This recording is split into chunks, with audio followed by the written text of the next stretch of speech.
رسول اللہ صلی اللہ علیہ وسلم کی بست کے عجیب واقعات کا بیان۔ ولادت و بست نبی صلی اللہ علیہ وسلم، پیشن گوئی اور رفادے۔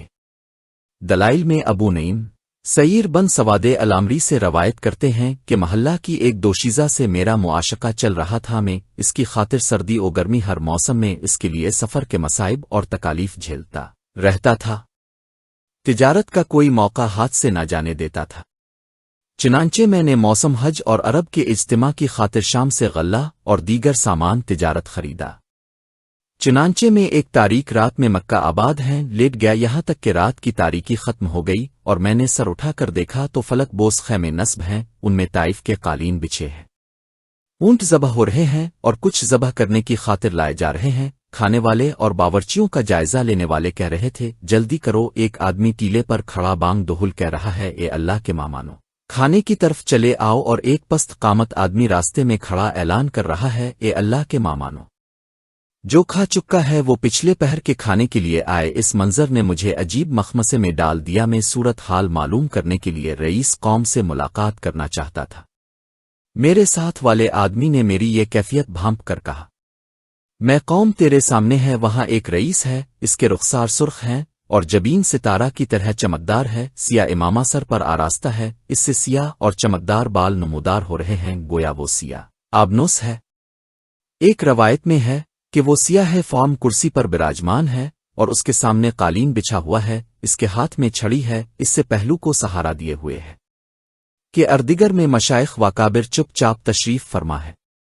مجھے شام کے مکھ سے معلوم ہوا تھا کہ نبی امی کے ظہور کا وقت آن پہنچا ہے۔ جب میں نے اس حسین و جمیل رئیس کو دیکھا تو سمجھا کہ یہ وہی نبی ہے، چنانچہ میں نے کہا، اسلام علیک آ رسول اللہ صلی اللہ علیہ وسلم۔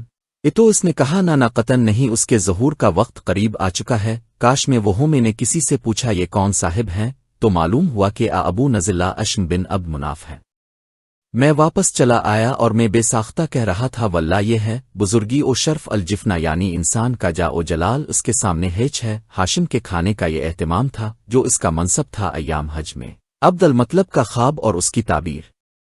ابو نعیم اب وہی ہم سے بیان کرتے ہیں کہ میں نے ابو طالب سے سنا، وہ عبد المطلب کا خواب بیان کر رہے تھے کہ میں حتیم میں سویا ہوا تھا، مجھے ایک خوفناک خواب آیا جس سے میں بے حد پریشان ہوا، چنانچہ میں قریش کی ایک کاہنہ کے پاس آیا، میں ریشمی چادر میں ملبوس تھا، بال کندھوں پر لٹک رہے تھے، میں اس وقت اپنی قوم کا سردار تھا۔ جب کاہنہ نے مجھے دیکھا اور میرے چہرے پر پریشانی کے آثار دیکھے تو اس نے کہا، ہمارے سردار کا کیا حال ہے؟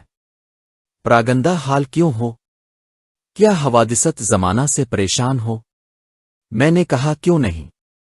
کاہنہ سے بات کرنے کا دستور تھا کہ بات کرنے والا اس کے دائیں ہاتھ کو بوسہ دیتا اور اس کے سر پر ہاتھ رکھ کر کھڑا ہو کر اپنی بپتا سناتا۔ میں یہ آداب گفتگو بجانا لایا کہ میں رئیس قوم تھا، چنانچہ میں نے بیٹھ کر اپنا خواب سنایا کہ میں حتیم میں سو رہا تھا، گویا ایک فلک بوس درخت ہے اور اس کی شاخیں دور دور مشرق و مغرب میں پھیلی ہوئی ہیں، اور ایک روشنی دیکھی جو سورج سے 70 گنا زیادہ روشن ہے، عرب و عجم اس کے سامنے سجدہ ریز ہیں، اور روشنی لمحہ بالحہ تیز ہو رہی ہے اور اوپر کو بلند ہو رہی ہے، کبھی مانند پڑ جاتی ہے اور کبھی زیادہ تیز ہو جاتی ہے، اور میں نے دیکھا قریش درخت کی شاخوں سے لپٹ رہے ہیں اور چند قریشی اسے کاٹنے کے پیدر پہ ہیں۔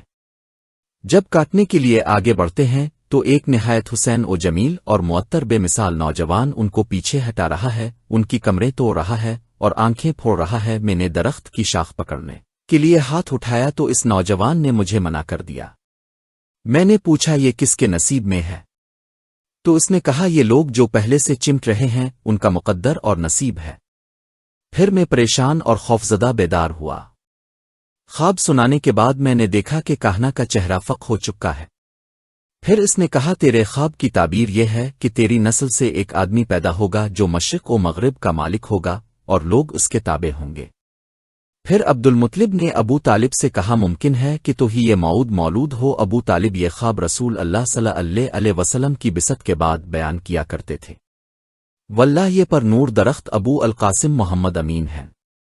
ابو طالب سے کوئی کہتا کہ تم کیوں مسلمان نہیں ہوتے تو وہ جواب دیتے، مجھے صرف آر اور تان و ملامت مانے ہیں۔